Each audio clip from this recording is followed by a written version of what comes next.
Assalamualaikum warahmatullahi wabarakatuh. Kita bertemu lagi di pembelajaran kimia. Bagaimana kabar kalian hari ini? Masih semangat belajar ya? Hari ini kita akan memasuki bab baru, yaitu stoikiometri atau perhitungan kimia. Khusus untuk hari ini, kita akan fokus pada subbab pertama, yaitu hukum dasar kimia. Tujuan pembelajaran. Setelah mempelajari materi hari ini, diharapkan kalian semua dapat menjelaskan hukum-hukum dasar kimia dan dapat menerapkan hukum dasar kimia tersebut dalam perhitungan. Siap? Yuk kita mulai. Tahu nggak sih, ternyata reaksi-reaksi kimia yang terjadi di alam ini tidak berlangsung secara acak begitu saja. Perubahan reaksi menjadi produk mengikuti aturan-aturan dasar. Pernah nggak kalian bertanya, kenapa balon yang dipompa oleh tukang balon bisa terbang ke atas? Tapi kalau kita tiup dengan nafas kita sendiri, malah jatuh ke bawah. Apa bedanya?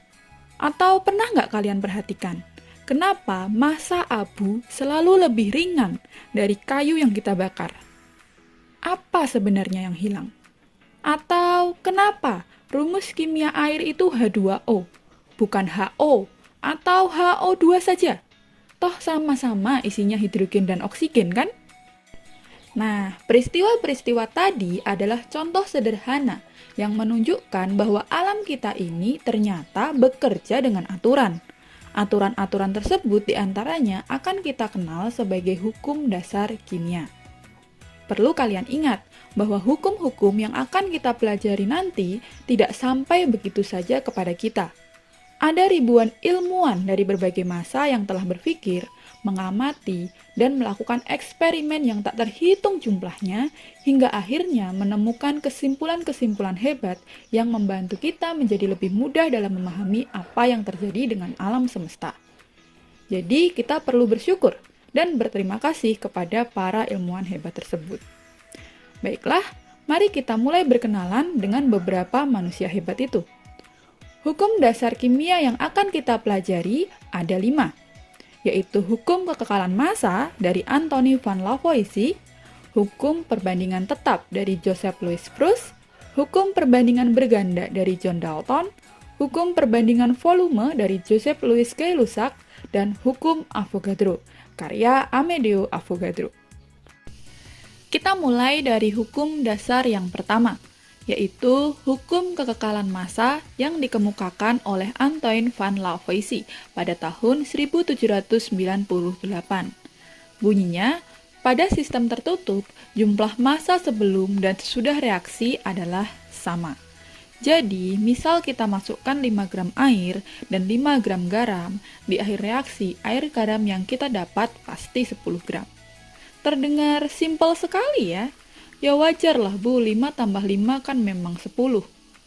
Walau terdengar logis dan simpel oleh kita pada saat ini, pada awalnya hukum ini ditentang habis-habisan loh, terutama jika berkaitan dengan reaksi pembakaran. Teori phlogiston versus oksigen. Sekitar abad ke-16, unsur masih dikelompokkan dalam beberapa elemen, seperti air, api, tanah, dan udara. Jadi, ilmu tentang atom, unsur, dan gas belum banyak dikenal. Hidrogen dan oksigen saat itu bahkan belum ditemukan. Pada masa itu, teori phlogiston umum digunakan untuk menjelaskan beberapa reaksi kimia sederhana.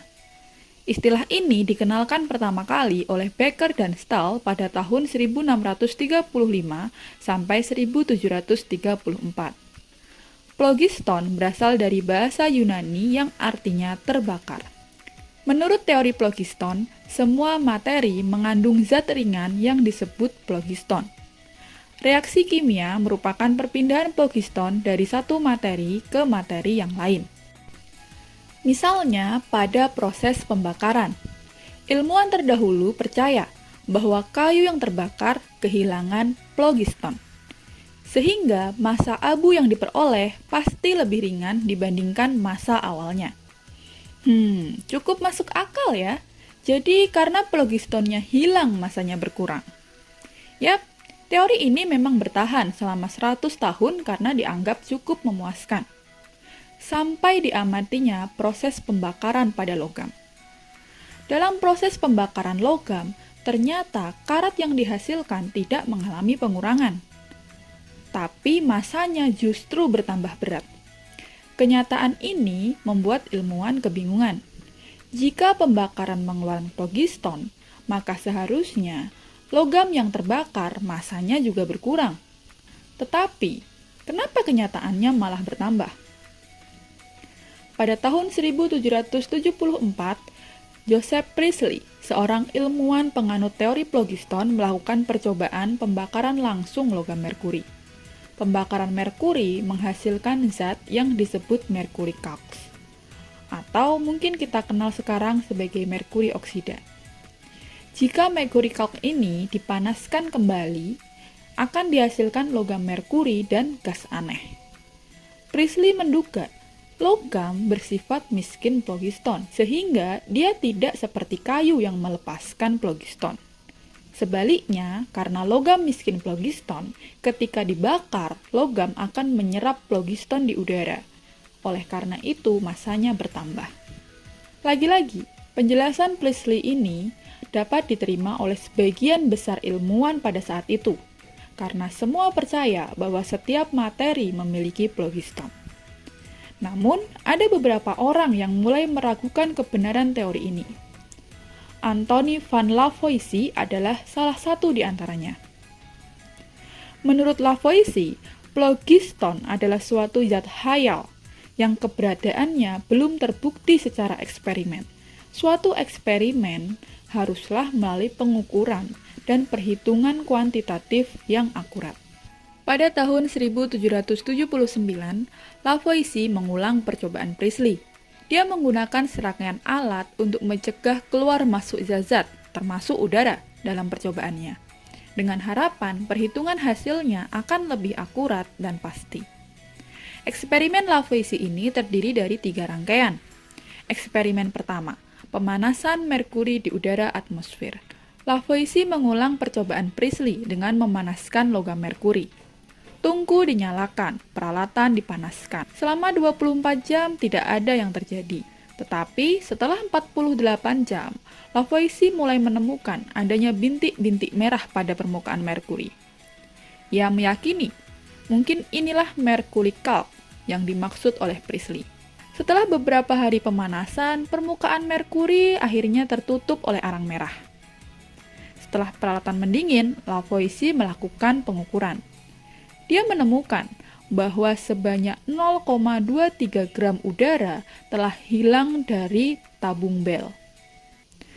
Dan ketika seluruh merkuri dan arang merah tadi ditimbang, ternyata beratnya bertambah, tepat 0,23 gram. Di sini Lavoisier menyimpulkan, tidak ada massa yang hilang dalam reaksi kimia. Di mana phlogistonnya? Ketika dia menguji udara yang tertinggal di toples lonceng, ternyata udara telah kehilangan bahan aktifnya, tidak lagi mendukung pembakaran maupun pernafasan. Dari sini, Lavoisier menyimpulkan bahwa merkuri tidak mengambil phlogiston, tetapi mengambil suatu gas aktif dari udara. Eksperimen kedua, pemanasan mercury calx. Sama seperti Priestley, Lavoisier juga memanaskan mercury calx. Dia mengikis tepat 0,23 gram dari abu merah itu dan memanaskannya dalam labu. Sama seperti hasil percobaan Priestley, pemanasan mercury calx menghasilkan gas abu-abu aneh yang oleh Priestley dinamai udara diphlogiston. Saat peralatannya mendingin, Lavoisier menimbang massa merkuri dan udara dalam tabung Bell.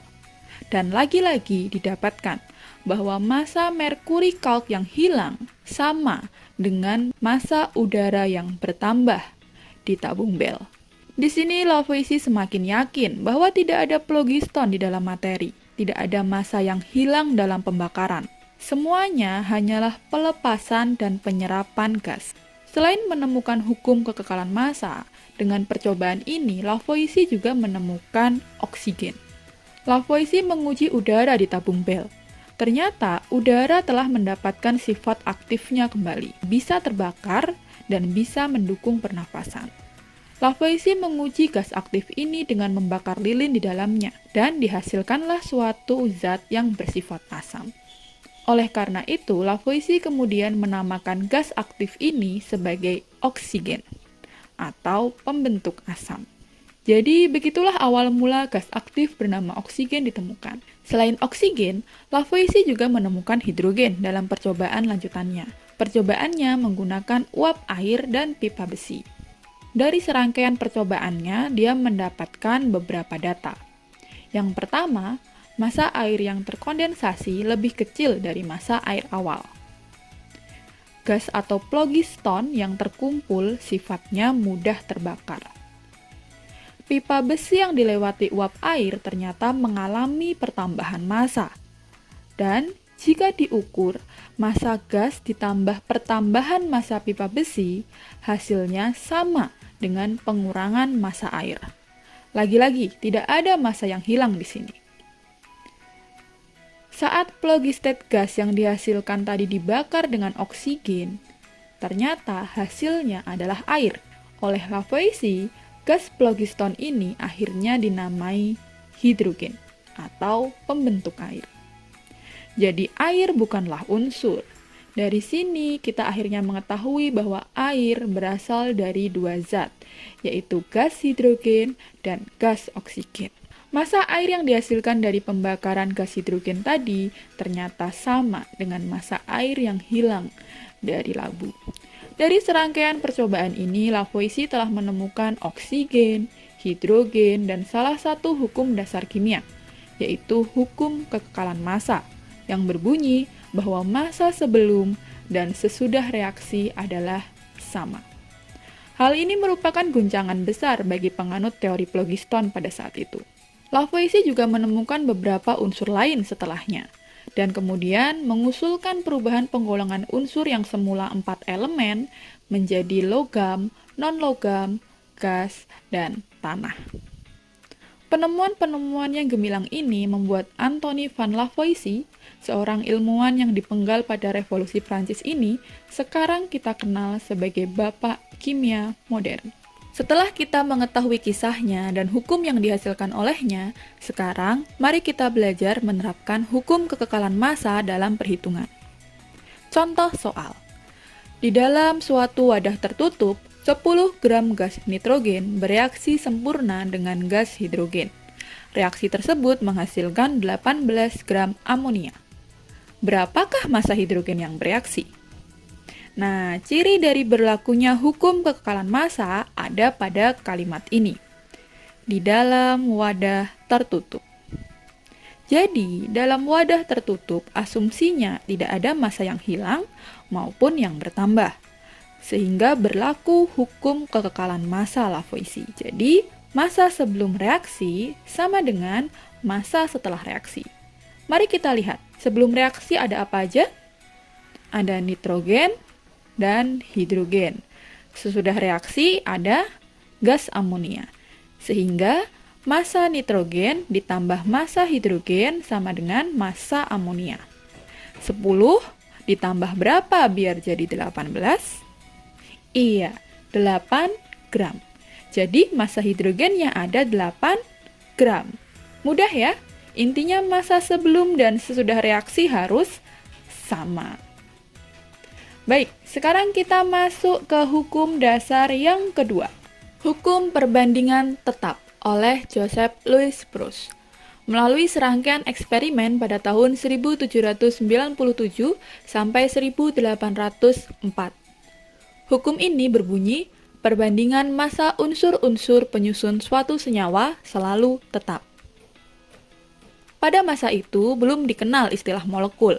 Belum diketahui bahwa air memiliki rumus H2O. Namun, dari penelitian Lavoisier telah didapatkan bahwa air ternyata berasal dari dua zat, yaitu hidrogen dan oksigen. Joseph Louis Proust bersama dengan para ilmuwan di masanya mulai meneliti bagaimana unsur-unsur bisa bergabung menjadi senyawa. Bagaimana komposisinya? Seperti kita buat roti lah. Ada takaran kan di setiap tepung garam bahkan airnya. Nah, di sini ilmuwan juga bertanya-tanya, adakah perbandingan khusus dari unsur-unsur untuk dapat membentuk suatu senyawa? Misalnya pada pembentukan air, Apa hidrogen dan oksigennya harus 1:1, atau 2:1, atau bisa acak saja gitu? Untuk menjawab pertanyaan ini, para ilmuwan, termasuk Proust, telah melakukan serangkaian eksperimen untuk menghitung perbandingan massa unsur-unsur dalam suatu senyawa. Berikut adalah beberapa hasil eksperimen tersebut. Dari data hasil percobaan tersebut, dapat kita lihat bersama, saat hidrogennya 1 gram dan oksigennya 8 gram, air yang terbentuk ada 9 gram, tanpa sisa reaksi. Namun, jika massa hidrogennya dijadikan 2 gram, sedangkan massa oksigennya tetap 8 gram, ternyata air yang dihasilkan tetap 9 gram, tidak bertambah. Kelebihan hidrogen masih ada di sana, yaitu 1 gram. Begitupun ketika massa oksigennya yang diubah menjadi 9 gram. Hidrogennya tetap 1 gram. Lagi-lagi, air yang dihasilkan tetap 9 gram, tidak bertambah. Oksigennya masih sisa di sana 1 gram. Lalu, jika massa kedua unsur dijadikan 2 kali lipat, hidrogennya 2 gram, oksigennya 16 gram, ternyata massa air yang dihasilkan juga menjadi 2 kali lipat, yaitu 18 gram, tanpa sisa reaksi. Dari hasil ini, Proust kemudian menyimpulkan bahwa untuk membentuk air, perbandingan massa hidrogen dan oksigen haruslah 1:8. Jika bukan 1:8, pasti ada reaksi yang tersisa. Karena dalam molekul air, perbandingan unsur H dan O harus 1:8. Tidak hanya pada air, Proust juga menguji pada senyawa lain seperti tembaga 2 karbonat, di mana dia juga mendapatkan hasil yang serupa, bahwa baik tembaga karbonat dari alam maupun sintetis ternyata memiliki perbandingan komposisi yang sama, yaitu tembaganya 5/3 bagian, karbonnya 1 bagian, dan oksigennya 4 bagian. Akhirnya, Proust menyimpulkan bahwa perbandingan unsur-unsur dalam suatu senyawa selalu tetap. Hukum Proust tidak berlaku pada senyawa non-stoikiometri seperti polimer dan isotop yang massanya berubah-ubah. Kesimpulan Proust menjawab pertanyaan ilmuwan pada masa itu, bahwa setiap senyawa tidak terbentuk secara acak. Setiap unsur dalam senyawa memiliki perbandingan khusus, dan perbandingan massa unsur-unsur penyusun suatu senyawa selalu tetap. Sekarang, mari kita belajar menerapkan hukum ini dalam perhitungan. Contoh soal pertama. Dalam senyawa AB diketahui perbandingan massa A dan massa B adalah 2:1. Jika terdapat 60 gram senyawa AB, tentukan massa masing-masing unsur dalam senyawa tersebut. Ciri hukum Proust ada di sini. Nih, jadi ada perbandingan massa. Atau bisa juga dicari perbandingan massanya. Nah, ini adalah soal hukum Proust. Baik, mari kita jawab. Perbandingan massa A dan B tadi 2:1 ya. Berarti total perbandingannya kan 2 tambah 1, 3. Sehingga A-nya 2/3 bagian, B-nya 1/3 bagian. Kalau total massanya tadi diketahui 60 gram. Berarti massa A kan 2/3 kali 60, berarti 40 gram, sedangkan massa B 1/3 kali 60, yaitu 20 gram. Bagaimana? Masih mudah ya? Jadi kalau ada perbandingan 2:1, artinya yang A itu 2/3 bagian, yang B berarti 1/3 bagian. Tinggal dikalikan dengan massa totalnya. Contoh soal kedua. Perhatikan data hasil percobaan berikut. Berdasarkan data tersebut, perbandingan massa S dan O dalam senyawa SO3 adalah... Nah, untuk soal seperti ini, jangan takut pada angka dulu ya. Ini bukan soal yang sulit, bahkan sangat mudah. Mari kita ingat tentang percobaan Proust tadi. Perbandingan massa unsur dalam membentuk senyawa harus tetap. Jika tidak, pasti ada reaksi yang tersisa. Sekarang kita hitung, mana data yang tidak punya sisa. Data nomor 1, 15 ditambah 22,5 kan 37,5. Kalau hasilnya cuma 35, berarti kan ada sisa nih. sisanya 2,5. Oke, kita lewati dulu data 1. Data 2, 12 tambah 18, 30. Hasilnya 28, berarti ada sisa 2 gram. Oke, berarti kita tidak pakai data 2. Data ketiga, massa sulfurnya 10, massa oksigen 15. Kalau kita jumlah, berarti ada 25. Hasilnya juga 25. Nah, data ini nih, ini kan tidak punya sisa. Berarti perbandingan unsurnya ini udah pas.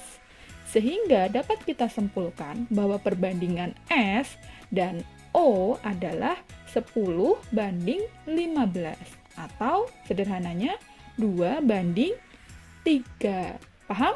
Jadi kuncinya jika ada soal seperti ini, kalian cari baris mana yang tidak punya sisa reaksi. Di situ kalian akan menemukan perbandingan yang sebenarnya.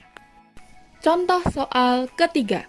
Perbandingan massa Fe dan S adalah 7 banding 4 dalam membentuk besi 2 sulfida. Bila direaksikan 30 gram besi atau Fe dan 4 gram belerang atau S, berapakah massa besi sulfida yang dihasilkan? Dan berapakah massa reaksi yang tersisa? Baik, untuk mempermudah menjawab soal seperti ini, mari kita buat tabel dulu nih. Jadi di soal tadi ada Fe dan S, berarti Fe ditambah S, hasilnya tadi adalah besi 2 sulfida atau FeS. Di soal juga diketahui bahwa perbandingan Fe dan S-nya adalah 7 banding 4. Kemudian diketahui juga bahwa mula-mula direaksikan 30 gram besinya dan 4 gram sulfur atau belerangnya. Nah, untuk mengetahui berapa FeS yang dihasilkan, kita harus cek dulu reaksi batasnya tuh yang mana. Reaksi batas itu reaksi yang habis duluan. Caranya gimana? Caranya kita bagi angka di mula-mula ini dengan perbandingannya. 30 bagi 7, 2,8, 4 bagi 4, 1. Nah, berarti yang kecil 1 ya. Nah, karena ini kecil, maka S kita simpulkan sebagai reaksi yang habis duluan atau reaksi batas. Sehingga yang bereaksi menjadi angka 1 ini kita kalikan ke perbandingannya masing-masing. Jadi Fe bereaksi sebanyak 7 gram dan S bereaksi sebanyak 4 gram. Sehingga massa FeS yang dihasilkan adalah 7 ditambah 4, yaitu 11 gram. Nah, jadi di akhir reaksi ada sisa Fe nih. Awalnya tadi kan 30, yang bereaksi 7. Berarti yang bersisa 23. Sedangkan sulfurnya karena awalnya 4 dan bereaksi tepat 4, maka tidak punya sisa. Sedangkan untuk hasilnya yaitu besi sulfida tadi ada 11 gram. Seperti itu. Hukum dasar ketiga. Hukum perbandingan berganda oleh John Dalton pada tahun 1803. Hukumnya berbunyi, jika dua unsur dapat membentuk lebih dari satu senyawa, dan jika massa salah satu unsurnya dibuat tetap, maka perbandingan unsur yang lainnya dalam senyawa-senyawa tersebut merupakan bilangan bulat dan sederhana. Hukum ini berawal dari kenyataan bahwa di alam terdapat senyawa-senyawa berbeda yang sebenarnya berasal dari dua unsur yang sama. Misalnya nih, CO dan CO2. Karbon monoksida dan karbon dioksida adalah dua senyawa yang berbeda. Sifatnya pun jauh berbeda. Namun, jika kita perhatikan, kedua senyawa ini berasal dari unsur yang sama, yaitu karbon dan oksigen. Tidak hanya CO dan CO2 saja, masih banyak senyawa lain yang seperti itu. Misalnya, NO, NO2, NO3, yang sama-sama berasal dari nitrogen dan oksigen. Atau air dan hidrogen peroksida, yang sama-sama berasal dari hidrogen dan oksigen. Dari sini, Dalton mulai menduga bahwa mungkin ada keteraturan pada perbandingan unsur-unsur dalam berbagai senyawa tersebut.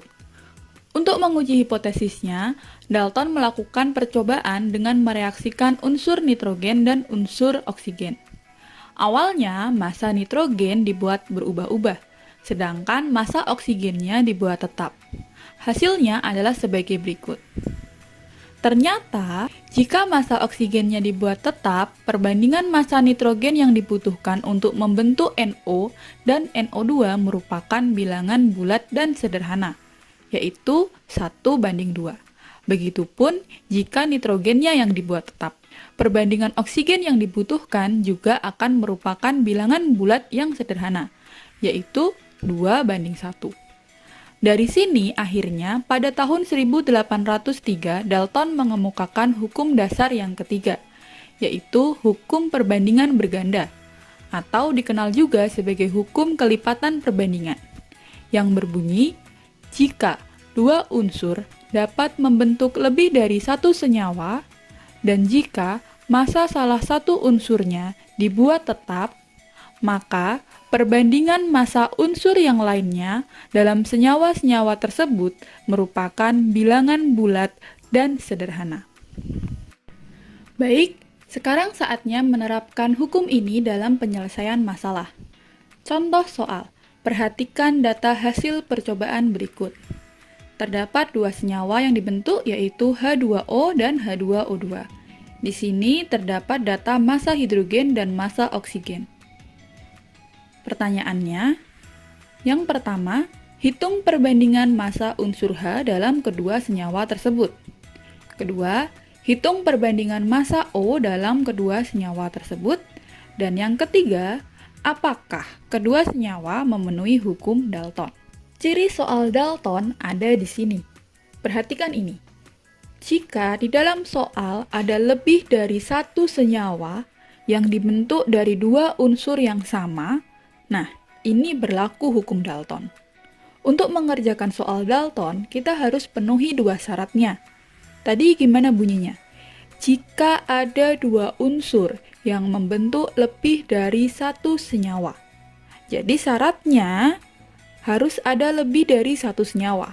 Di sini udah ada dua, H2O dan H2O2. Jadi syarat pertama terpenuhi. Lalu bagaimana kelanjutan bunyinya? Jika salah satu unsurnya dibuat tetap. Nah, ini nih yang harus kita lakukan sekarang. Jadi, salah satu unsurnya harus dibuat tetap. Tadi pertanyaan pertama yang ditanyakan adalah perbandingan massa H. Berarti yang harus kita buat tetap itu O-nya. Perhatikan data O di senyawa 1. Ada 16 gram. Sedangkan pada senyawa 2 ada 64 gram. Nah, biar tetap alias sama, berarti senyawa 1 dikali 4, senyawa 2 dikali 1. Sehingga O-nya hasilnya akan sama, yaitu 64. Sedangkan H akan menjadi pada senyawa 1, 2 kali 4, 8. Pada senyawa 2, 4 kali 1, 4. Berarti perbandingan H dapat kita hitung sebagai 8:4. Atau kalau diperkecil jadi 2:1. Bulat dan sederhana ya. Nomor 2. Yang ditanyakan adalah perbandingan massa O. Berarti yang kita buat tetap adalah H-nya. Kita lihat data H. Senyawa 1 hanya 2 gram. Senyawa 2 hanya 4 gram. Berarti biar tetap atau sama, senyawa 1 harus dikali 2, senyawa 2 harus dikali 1. Sehingga hasilnya nanti hanya sama-sama 4. Kemudian perbandingan O-nya akan menjadi pada senyawa 1, 16 kali 2, 32. Pada senyawa 2, 64 kali 1, 64. Sehingga perbandingan O-nya berarti 32:64 atau 1:2. Bulat dan sederhana. Nomor 3. Apakah kedua senyawa tersebut memenuhi hukum Dalton? Jawabannya iya. Karena hasilnya dua-duanya bulat dan sederhana, maka kedua senyawa tersebut memenuhi hukum Dalton.